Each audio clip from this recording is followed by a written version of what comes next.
Hey everyone, welcome back to another episode of the Speed Secrets podcast. Today's guest is Tom O'Gorman, and I'm really looking forward to this. Thanks for joining me here, Tom. It's great to talk to you here.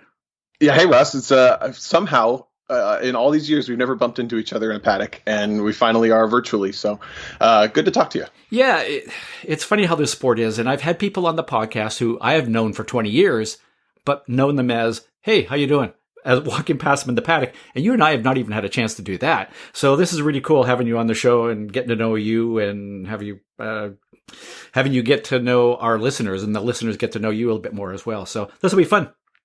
Yeah, I know we've been in the same paddock at least once, but I have to say I hear about Ross Bentley and Speed Secrets all the time because I'm in those paddocks all the time. So it'll be cool to get to catch up. Well, I'm totally innocent. All those things you heard are totally untrue. I didn't do it. Anyways, hey, you started in Autocross, is that right? Yeah, my real world experience started with Autocross, and before that, it was I'd say racing games really got me started. Okay. Between spectating at races and playing video games, got me hooked. Well, one of the things I'd like to kind of pick your brain on a little bit is, I want to talk about some driving technique and where you're going and all that kind of stuff and that. But I've had conversations, and I've done a little bit of autocrossing many, many years ago. But I've had people say, "Oh, what I learned from autocross, hurt my road course driving," or the other way around of everything that made me a fast driver on a road course, I learned from autocross. What's your perspective on that? What helped you from autocross, and is there anything that kind of you had to adapt later on? Sure. Well, I think autocross is an awesome tool for learning, but it can be really hard to put it into context for learning because it's so fast paced and because there's very little seat time involved, and it can be a little abstract in how you can approach it. So it definitely took me a while to even be able to wrap my head around how am I going to learn from autocross and how am I going to strategize in my approach to autocross. So, when I started, I was 16 and I had experience in video games. I grew up as a racing fan. I was lucky enough from the video games I was playing, they were proper simulators. And when my butt hit the seat for the first time, I had a feel for what to do, but I was definitely just a throw everything at the wall, see what sticks kind of driver. Yeah. And I had these ridiculous theories about autocrosses where I wanted the first element of every course to be flat out because I just wanted to start the run flat out, and sometimes it worked and sometimes it didn't. So I ended up with this, over the first maybe 2 or 3 even seasons, I ended up with this kind of speckled results of sometimes I was really, really fast and unbeatable. And sometimes I was a little bit sloppy, hit a lot of cones, things like that. But what I learned from it is once you can kind of put it into the context of a learning tool, you have this really great opportunity to learn a new course every single time you go to an event, and learn foundational driving techniques that when you learn them on a conceptual level, you can apply them to any situation.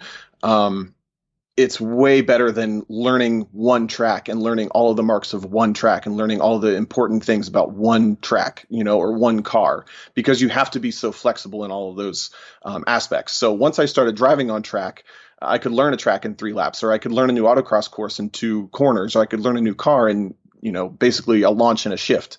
And it took me a while to get there, like I said, but I think the amount that it offers to allow you to be flexible and allow you to be adaptable, and how quickly you have to learn all of those things is a huge asset if you can wrap your head around it. On the flip side, when I started driving on track, one of the biggest things I struggled with was how fast I wanted everything to be. My hands were too fast. My inputs were too fast. I had to kind of calm down a little bit. And that was kind of a learning curve. Right. But I also had the opportunity to really drive a lot of cars because I never owned my autocross car. I only co-drove. So I had the cool opportunity that I was forced to adapt a lot because I was driving sometimes a new car every weekend. So that's really interesting. One of the things that I always say is, drive the car, not the track. Because I see so many drivers who are so caught up in that, I got to find, I got to get the car just on that apex, or I've got to turn in right there. And I think what you're talking about is you just drove the car at the limit. And if you weren't on that perfect line, you were still bloody fast. Whereas somebody that's so caught up in the fine details, nuances of that specific track, they might not be driving their car to the limit. Does that make sense? Yeah, and I also think going back to the approach that autocross teaches or can teach, like I said, there's so few opportunities to see the track and there's so few opportunities to get it right that it can be hard to kind of take that step back, take the deep breath, and reflect on what just happened because the run happens so quickly. So it really taught me the approach that I now have to everything, which I went into every single event once I kind of wrapped my head around the format of autocross and started to kind of get my legs. I wanted to start the first run every single time within the known limits of the car, within my abilities, have no moments, have no mistakes on the run, but I didn't need to be on the limit all the time. And then I would pick the lowest hanging fruit from that first run and apply it to the second run. So I wasn't trying to fix everything at once. I was just trying to fix one big thing. And if it was a mistake, that's okay. I'll fix that mistake. If it was I went way too slow into that corner because I was not realizing how fast I could go or something like that, I would apply that what in my opinion became the low-hanging fruit, and then as many runs as you get through the day, you just keep chipping away at that low-hanging fruit. And now I have that approach to every track session I do, every race weekend I do, because I found when I was throwing everything at the wall and seeing what stuck, it was all about trying to I basically didn't have a strategy on what stuck. I had no way to really reflect on that because I was trying everything at once, versus once I kind of started strategizing around how I was approaching the autocross events and now how I approach everything. If you start off by having a bunch of mistakes, or you start off by not really knowing where the limit was, it's way harder to diagnose where that limit was. Whereas if you start within the known limits and then you just start chipping away at it, I became much more consistent and I became much more successful. That's really cool. One of the other things that autocross, I think, helps a driver with, or rewards a driver with, is the ability to kind of look at a course and picture where you need to be. Were you one of those drivers that kind of just naturally went, I can kind of see that, I can see that path, or was it one of those things that you had to really study and I guess how does that apply to then when you're on a road course now? Yeah, I would say I kind of had the inherent ability to see a racing line, if you want to call it that. But because I was used to racing games where you're on tracks and proper circuits, I hadn't really considered the idea of speed versus distance until I started autocrossing, which is really a big deal in autocross, and that doesn't translate so much to road courses, but it can. And that's the idea that sometimes it's faster to cut a bunch of distance out of a corner than it is to go as fast as you can. And I had the only instructor I ever had, the only school I ever went to, that was the only thing the instructor taught me that day was, instead of setting up as wide as you possibly can and then cutting down to an apex and tracking out in this big autocross sweeper, just go straight down to the inside of the corner, carry up as much speed as you can, but using as little distance as possible. And once I wrap my head around the concept that adding 10, 20, 30, 40 feet to the corner for the sake of maybe a mile an hour is slower. And actually, I found that as I go to road courses and as I try different cars on different road courses, I'm able to approach driving on a road course a different way, or sometimes even indoor go-kart tracks, things like that. I'm able to approach those in a different way than people who have never been able to really step outside of the road course driving, because they just see a racing line outside, inside, outside, set up wide, cut down to an apex, track out. Whereas I can look at it and say, there are opportunities to cut distance that actually make the lap faster. That is so cool because it's funny you talk about that because I've just been this morning looking at some sort of the calculation of, if you come into a corner on a road course and you pull the car away from the edge of the track, let's say, 3 feet away from the edge of the track, what's the math say about in terms of you've made a smaller radius, what's your speed going to be through there now? And, the speed is lower because you're at a tighter radius. But now you're on a shorter distance. And, NASCAR guys, you see a lot of, especially, like the truck series, because those trucks don't have the same power that the cup cars do. And you'll see them on an oval sometimes. And all they do is they just drive around the very bottom of the track. And it's just such a shorter distance. So, I'm smiling because I think what a cool sport we're in, because there is no ultimate always take the shortest distance, always use all the track. You got to go and figure that out. I swear, if they put like geometry and physics in school in this terms, I would have been so much better at it. But Yeah, funny that. and then you add in, the ability of the car or the way the lap is set up. Looking at my home track's Mid Ohio.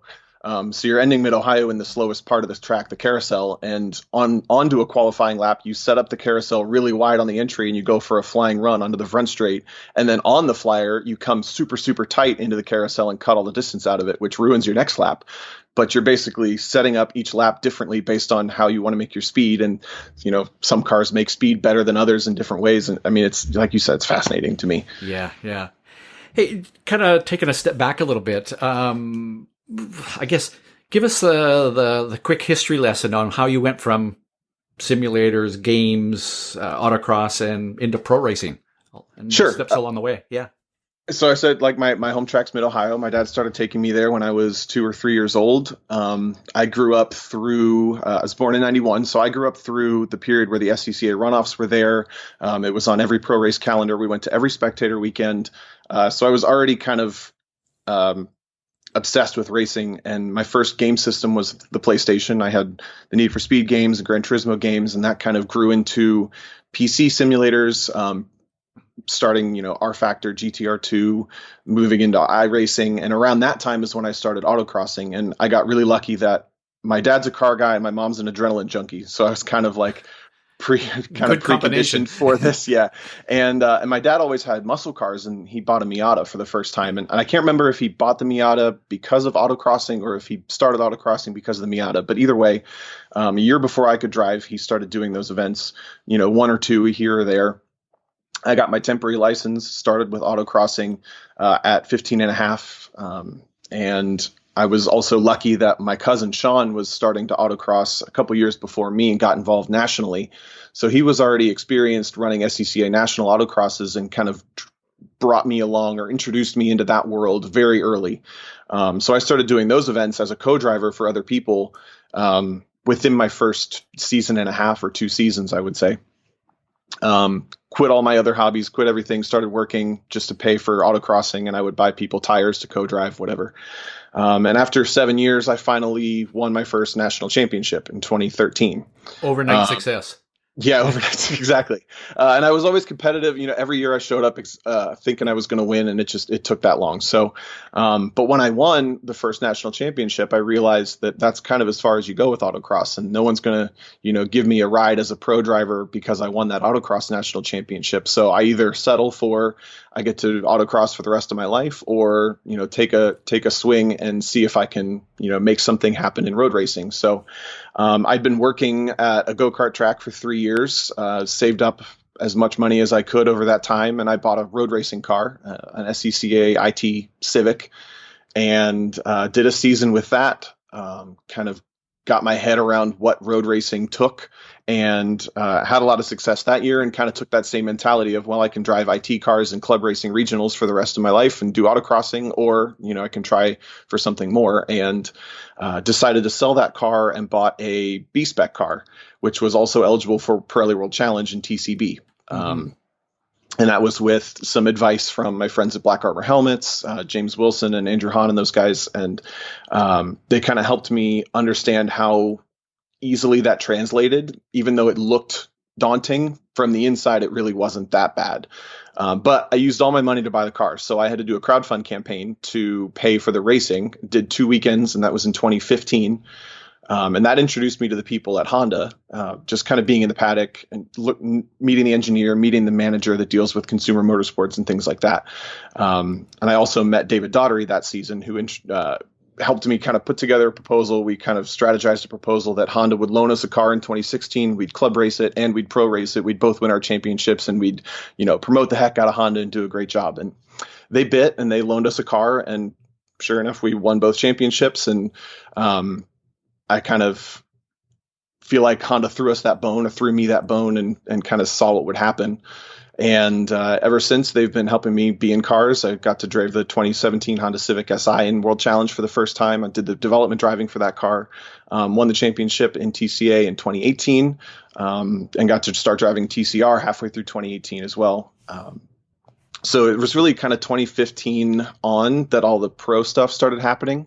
Happened way faster than I ever thought it would, to be honest. But it's kind of been the only thing, whether consciously or not, it's the only thing I've ever made decisions towards and wanted to do. I'm curious about the crowdfunding. I'd heard about that, and I think I can remember about at the time that you were doing it. I remember hearing about it. It's like, wow, that's cool. And that was pretty successful. Yeah, and it never would have worked if I hadn't been autocrossing for 7 years and kind of established myself in the grassroots world. And it wasn't strategic in that way, but it just kind of worked out that I think once I bought the car and once I acknowledged I don't have the money to do this, but I want to try and I need a little bit of help. And I had 7 or 8 years of community built nationally with the SCCA and with friends and family. Every single person kind of acknowledged that I'd put in enough work that I'm not just begging for something that I couldn't otherwise get. I think everybody kind of knew the only chance this kid has is if we help him a little bit. And he's also taken a risk on himself to spend every penny he's got to buy this car. And he's put in 8 years of work in motorsports, on the grassroots level.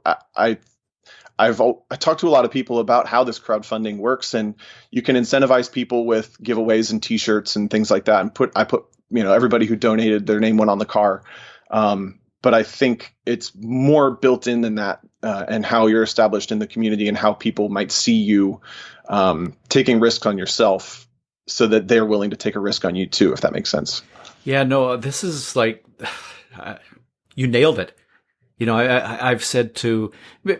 One of the things I would say, I'm not going to say a mistake that I made in my career, but, I got super, super focused on trying to find sponsorship. And, I learned a lot. I learned a lot about marketing and business and all that stuff. And it really, really helped. But there was a point in there where I went, I need to focus more on just having the right people around me.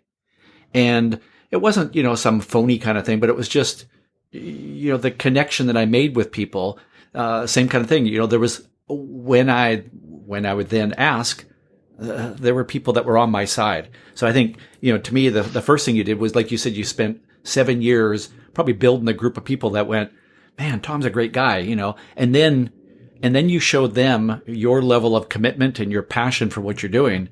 And people can't help but get caught up in that. So, whether it was a crowdfunding platform or some other way, I think it was probably the people and the commitment and the work that you put into it that made it work, probably, right? Yeah, and I don't know if you've ever been able to talk to him, but I'm in Cincinnati with one of the first people I met in motorsports was Danny Pop, who's really he wasn't autocross big time now in like Optima Ultimate Streetcar stuff, Yeah. One Lap of America. He's just kind of this GM guru, but has a ton of experience. And because I was exposed to him very early on, one of the pieces of advice he gave me was just go to every single event you possibly can, meet every single person you possibly can. And I also kind of adapted my own rule to just be nice to everybody because it's a lot easier to be nice than it is to be a jerk to everybody. And you never know when you're going to get that one opportunity or meet that one person that however many years down the road ends up being pivotal. So that's exactly what you're saying too. It's just being out there, being a part of everything, because you don't know when it's going to happen. And yeah, you nailed the last piece as well. You got to be a decent person. I know some drivers who, man, they've got the driving ability and, they put the work in, they really did. And they've got some good people around them, but at the end of the day, it feels like they're using people. And they ask me for help and I'm not going to help them. Somebody else comes along and they're a nice person and they showed the commitment. I'm going to go out of my way to help that person. Sure. So I think, at some point you got to be a decent person as well. I'd say there's one other thing though, isn't there? Isn't the blue sunglasses have something to do with it? Yeah. I got very I'm the first to acknowledge how lucky I am with circumstances and things. And one of the things I'm really lucky with is I grew up right at the exact kind of down to the year that social media is extremely natural for me. I grew up with that starting in high school and posting a status every day on Facebook was what I did in high school. And I had instant messenger chats before that. And all that's kind of inherently built into my generation. So it started with, it's just what you did. You talked about what you were doing. You post statuses on Facebook, whatever. And that grew into sharing what I was doing, all the way through this entire process. And I honestly was just kind of wearing sunglasses here and there, whatever. And when I started pro racing, I designed the logo, picked blue out of the color wheel, whatever. And then I found the blue sunglasses in real life. And I'm like, well, I guess I got to buy all of them. And then ever since I've been stuck with them. So it was just kind of this happy accident. But when something works, you lean into it. And that mixed with kind of like an inherent, generational thing with social media. I got lucky to establish myself in that way, which I would say if nothing else, it worked because I'm nobody in motorsports. I don't have a name. I don't have a network of people that all know who I am, but everyone knows the guy with the blue sunglasses. So I'm not an Andretti and I'm not, somebody established in that way, but the blue sunglasses work. Well, I'm not going to, sure. What's the old saying? The harder you work, the luckier you get. Maybe you did get lucky, but like you said, you leaned into some things and you were smart enough to take advantage of those things. I've always said that there are a lot of really, really fast drivers out there. So you need something that separates you from everybody else. I always say you need a hook, and part of your hook are blue sunglasses. I went to try to buy some blue sunglasses and they were all sold out. You must have them all. Honestly, if I'd have picked any other color, it would make my life a lot easier because the color I picked just doesn't exist except for in Vegas gift shops, I swear. Okay. Okay. So I'm going to open up a gift shop that just sells blue sunglasses. I'm going to make a fortune off you. So. There you go. Yeah. Off of me. Just me. Just you. Yeah. Yeah. So, to kind of finish this, the career kind of stuff up a little bit, because this is really cool, Tom. I really appreciate, I know that people listen to you, who are, let's say, at a grassroots level and want to get into pro racing. You've been a good role model for that because, like you said, you weren't born with a last name of Andretti or whatever, right? You worked your butt off and you made it work. Where are you at now? And obviously, we're in a really strange time in motorsport right at the moment. But what does 2020 look like for you? Yeah, I would say every year since 2015 has presented a unique challenge. And the first year was figuring out how to pay for everything, and that was the crowdfund. And the second year was figuring out how to exist with a race team for the first time. And the third, each year has been different. And this year is the year that a pro ride didn't exist for me. So learning how to basically exist in as a professional race car driver without a ride in a professional race car. Right. And that's just down to the same reasons that everyone already knows, money and circumstances and et cetera, et cetera, et cetera. So I started the season without a ride. And I guess if there's a season to sit out, this isn't the worst one, maybe, because no one's racing. So I'm trying to make the most of that, and still working with Honda a lot on certain things, especially once events start happening again, doing media and kind of keeping a foot in grassroots and keeping a foot in pro on both sides. Right now I've been really, really active in the eSports world and in the sim racing world because, as I said, I started in video games, and that's kind of already been a part of my entire being. When I'm not traveling, I'm playing a lot of racing games anyway. And now that that's been thrust into the limelight, I've been pretty surprised at how many people have come to me as a quote unquote expert in the field, I guess, if you want to call it that, to say, we don't know anything about this, but help us because I think you do. So that's been taking all my time, which is great.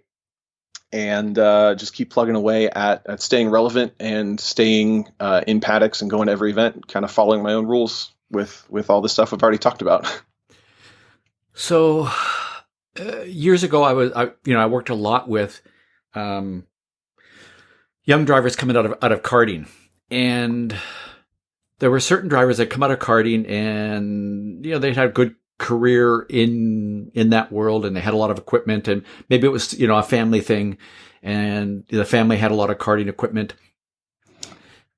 and they get into pro racing, and some drivers would sell all their karting stuff. And then other drivers would kind of keep all their karting stuff there.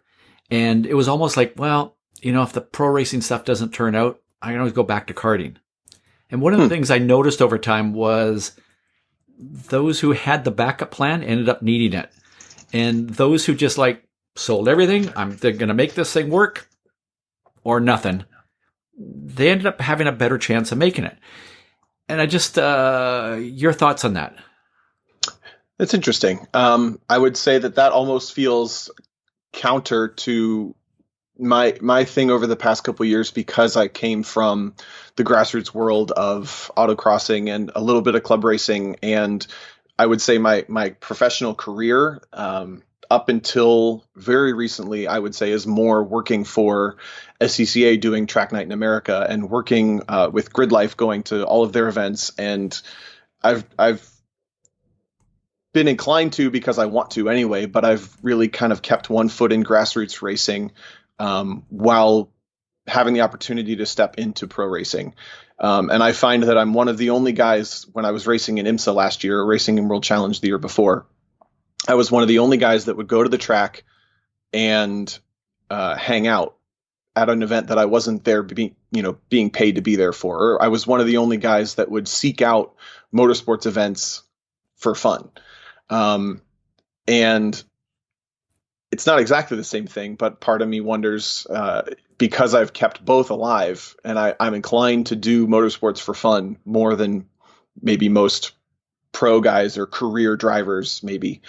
I don't know. Are you seeing the similarity I'm drawing there? And curious. Maybe. And I can't. I certainly can't. If you said to me, which way should I go? I'd go, I don't know. I don't think there is a right or wrong way. Yeah. But I guess I would say that I didn't sell off. So to your point, I did sell off all of my, I never had my own autocross car. I sold off my race cars. I didn't have a backup plan as far as being a driver. But on the flip side, I've kept all of the, relationships and all of the activities alive that I used to do anyway, and can easily step back into that. And that's actually a really interesting point, because this season, not having a pro ride, not having a pro car to drive or something to put that energy into, it has been a little bit easy for me to say, well, I can just go do this other event instead of continuing to push for the opportunities that keep me relevant in the pro racing world.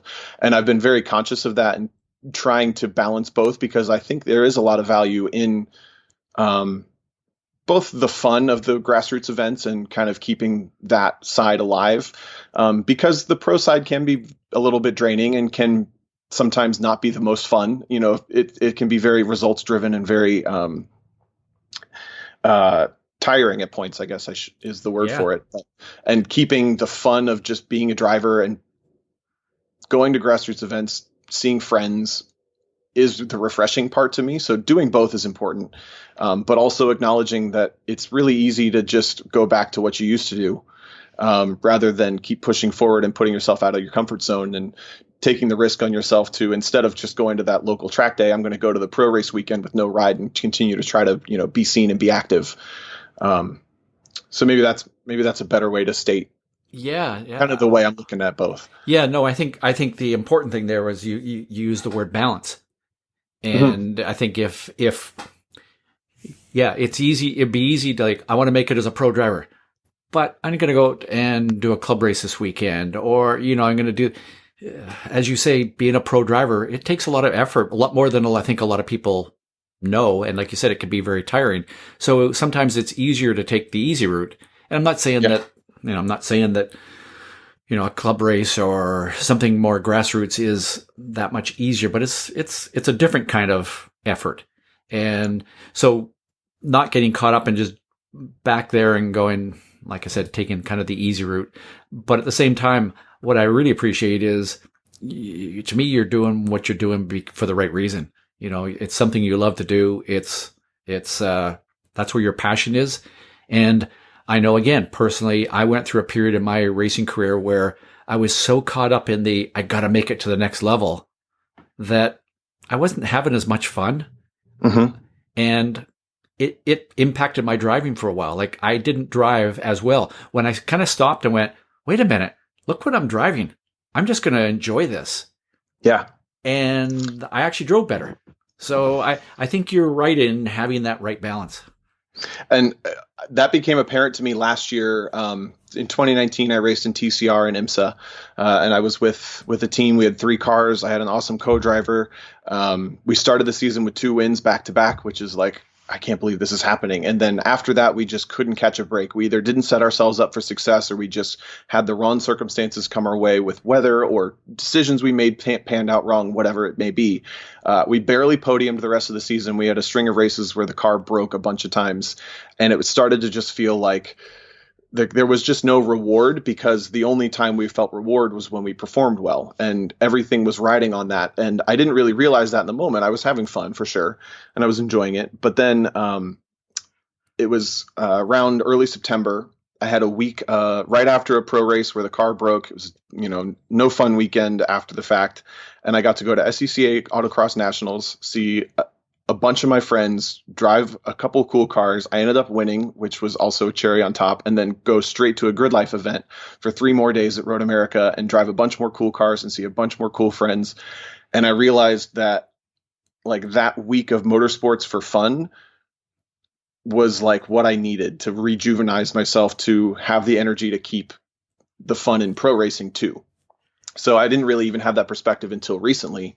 And some of the most fun I had last year was I got to drive like a Crown Vic cop car on snow tires at Mid-Ohio for no reason during a track day. Or I got to take a Honda Passport rally car to a Grid Life event and off-road it for 3 days straight for no reason. And like those types of just having fun with something motorsports keeps me wanting to do motorsports, both of this as a career and as a, I guess, hobby, if you call it that. So, something I just wrote down is I made a note of, focusing on the results versus the fun, which sounds like maybe some of that was going on there. But it's funny you bring that up about driving the car on the Crown Vic on snow tires. Last year, because I'm writing for Road and Track magazine, I got to go to the Performance Car of the Year test. And we had 11 supercar sports cars, like the coolest, from McLarens to Porsches to the new Corvette, all that kind of really cool stuff. And at one point they said, we're going to do the performance van of the year. Here's 3 rental minivans. Go lap Thunder Hill in them. So I hop in these things. I came home from this thing and my wife says, how was it? I go, it was really cool driving all those cars, but I had more fun driving minivans around a racetrack than anything else. And it's like, what's wrong with us? Well, I mean, going back to maybe like the driving side of things, I'm a huge believer that driving a bad car in bad circumstances is the best way to learn. And I try to push people really hard to not modify their car too soon, or not overexert themselves on setup or buying the best car too soon. Because going back to my roots with autocross, the first car autocross was my dad's Miata, which was stock on its stock tires. And if you know stock Miatas, they drag door handles and roll all over the place. And yes, it's a good platform, but it's really soft and it's got a lot of, kind of, what do you call it? Drama, maybe to Right. the driving. Right. And then my next car was my daily driver, which was a Civic that was also completely stock on terrible tires. And even when I started putting it on good tires, they were everyone else's bad good tires. I'd get all the takeoffs and I would color over the cords to make sure they passed tech, and that was all I did. So I spent probably 2 full seasons driving bad cars in autocrosses before I finally drove a good car. And when I finally drove a good car, I won. I had success. It was great. But I think 2 seasons worth of driving quote unquote bad cars set me up for success, rather than starting in a good car. You talk like if you're starting your first track day with a McLaren, the car's so good, it's so hard to figure out if you're doing good, versus if you go out with a Crown Vic or a minivan or a stock Civic, you have to be really good to do well, Yeah, I agree 1,000%. I've been coaching a driver the past year, and there's some times when he's been in some less than best cars, and all I just take away is like, wow, what a great experience. And I've had some drivers who I've actually said, long as they're growing and progressing as drivers, I said, you need to go and drive more crap, because you'll learn a lot more from that experience. Actual crap, right? Yeah, yeah, exactly. Drive something crappy. Yeah. Um, eh, that's not a segue into the next question I want to ask you, though. But you've driven a lot of front wheel drive cars. I know you've driven Crown Vics on snow tires, rear wheel drive cars, right? What's your comments? What's your thoughts on the differences between driving front wheel drive versus rear wheel drive cars? The practical, actual differences, or Well, how big a difference is there? Is it, I've had some drivers go, well, I drive a so and so and it's completely different. And I'm like, no, still got four tires. Yeah, I would say there's the fundamentals are not that different. It's how you utilize the strengths and weaknesses of each car to you're basically minimizing the weaknesses and maximizing the strengths. So, a front engine rear wheel drive car with a 50-50 weight balance being the center point of every discussion, Yeah. You braking down into the corner, down to an apex, you pick up throttle at the apex, you feed throttle until your hands are straight. And, that's best case scenario. That's how it works. You brake to the turn-in point, you come off the brakes at the turn-in point, you feed throttle at the apex, you unwind your hands, and you're back to full throttle when your hands are straight. A front-wheel drive car, if you try to do that, you can probably still get 80% out of it, 90% out of it, and you might feel it start to push at the apex. You might start to feel a little bit of unbalance at turn-in. There's little things, but you can get most of the way there. It's not that different. If you're not doing those things right, though, and then you drive a front-wheel drive car, yeah, you're going to realize that you're going to think the car sucks, but it's actually that you're kind of asking it to suck because the inputs you're doing are wrong, or could be better, I guess, is a nicer way to say it. Yeah. So what I found is that center point kind of moves forward and backward in the corner based on what the car can do. So a front wheel drive car, you're actually on the brakes a little bit sooner. You're off the brakes a little bit sooner. You're utilizing the rotation at the turn in more, trying to get the nose pointed towards the exit sooner. You're picking up the throttle sooner. You're starting to straighten your hands up sooner, and you're back to full throttle around the same point because it can't put the power down the same way. And then you switch that. And one of the cars I autocrossed for a long time and had a lot of success with was a Porsche 914-6. And that's what I won my first national championship in. And being a mid-engine car, obviously it puts power down much better, but it can struggle a little bit on turn-in. So we would trail brake much deeper into the corner. You're off the brakes later. You could actually brake a little bit later, and then you're on throttle later because that's what it's best at. So I don't know if that those words turn into the visual very well, but you kind of start with that center point of a 50-50 weight balance, front engine, rear wheel drive car, and then a front wheel drive car, everything happens sooner, and a mid engine or rear engine car, everything seems to happen later. And if you are doing that 50-50 balance point well, you can probably drive pretty much any car pretty well. But if you're not doing that center point well, and then you go to a front wheel drive car, you go to a rear engine car, you're really going to struggle, I think. So are you a left foot braker? Depends on the car. If it's a PDK car or a paddle shift car, race car like that, yes. Otherwise, no. Okay. Do you ever switch? Like in a car where you're right foot braking, but you're approaching a corner that doesn't require a downshift? Use a little left foot, or? Not regularly, no. Interestingly, I do in video games, though. Okay. I don't know if that's a productive discussion point, but I find my feet all over the place in video games, and then in real life, it's very calm. Just right foot brake, clutch, normal.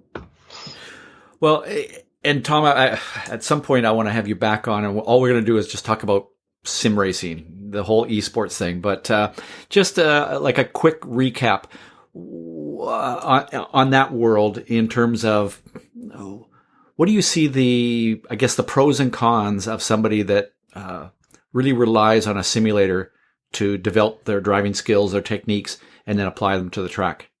Yeah, I mean, I look on the highest level, I look at it the same way as autocross is you have this huge opportunity to learn, but it can be kind of hard to put yourself in the mindset to learn from it because it can be very casual and it can be a little bit difficult to apply what the reality of what's going on is to the simulator.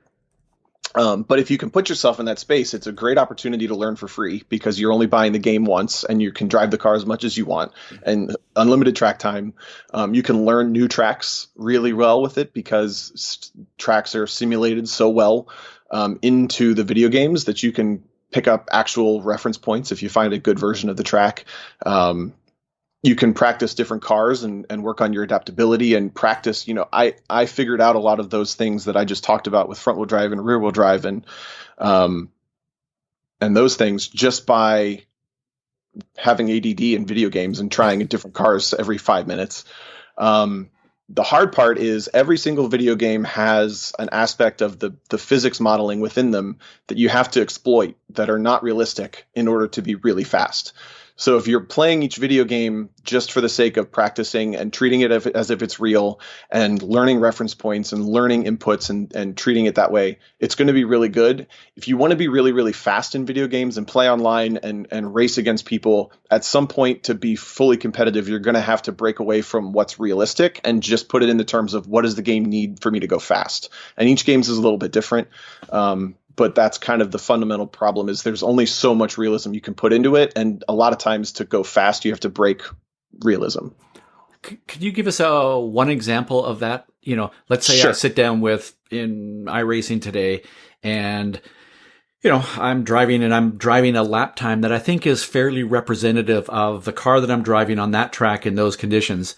And then somebody, a sim racer god comes on there and they're like 2 seconds quicker. What are they doing differently that I'm not doing?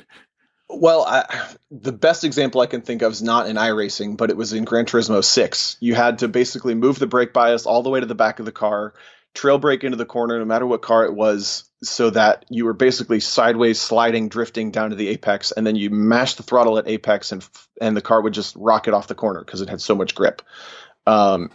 And you could drive the car as if it was real and brake and come off the throttle and feed power at apex and all that. But you were not going to be as fast as the fast guys.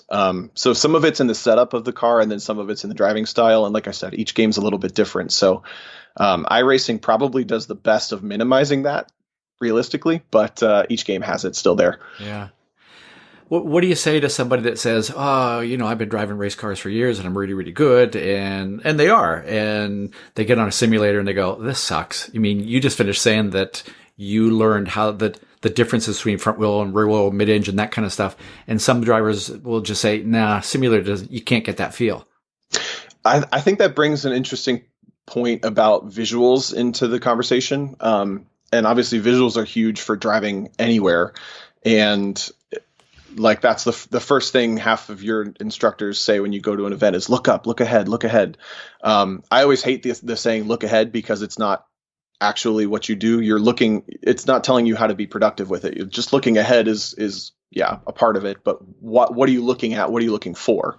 But in video games, all you have is visuals. So I learned first to react visually to what's happening, and I'm reacting to the yaw of the car visually and the roll of the car visually and things that are happening on the screen because I have nothing else. And I actually had to adapt to having the sensation of the car underneath me.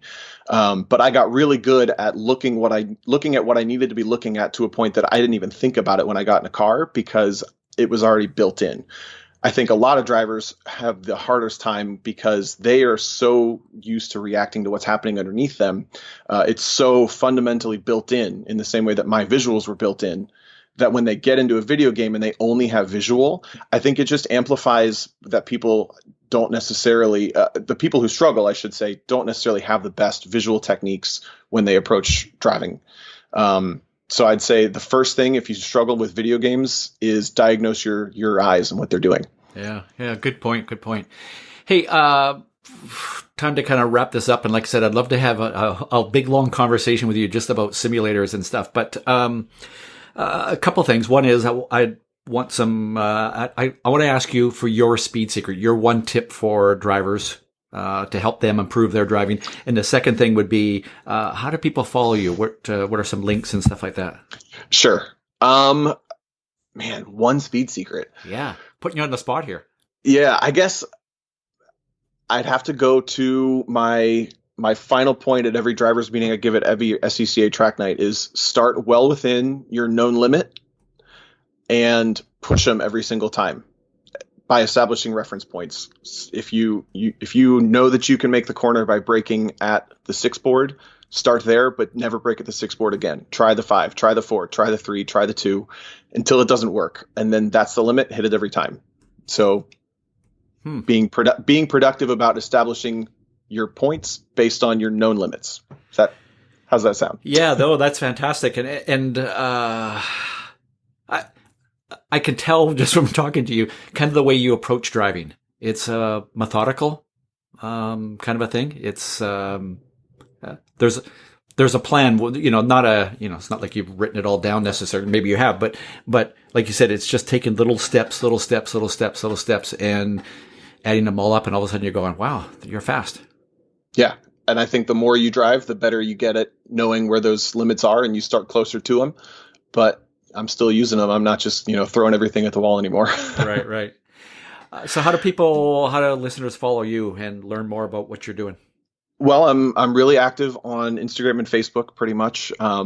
I've been using my personal Facebook more often than my professional one at this point, but it's Tomo Racing, TOMO Racing on Facebook and Instagram. Twitter's there. I don't really use it. And then feel free to follow me. My personal Facebook is also public at Tom O'Gorman. And now we will put those links in the show notes as well, just if people want to follow along. Because appreciate that. Yeah. Hey, Tom, good luck this season. And, first of all, stay healthy with all this stuff we're going through right at the moment. But stay healthy and good luck with your racing. And yes, we have to meet at the track one of these days and just kind of hang out. It's easy for me to find you. I just look for the blue sunglasses. Let's find a minivan. Ooh. We can go play. Or a Crown Vic. Yes. But same to you. Same to everybody out there. Thanks again for the opportunity to talk, and can't wait for the next one. Yeah. So keep having fun. Thank you.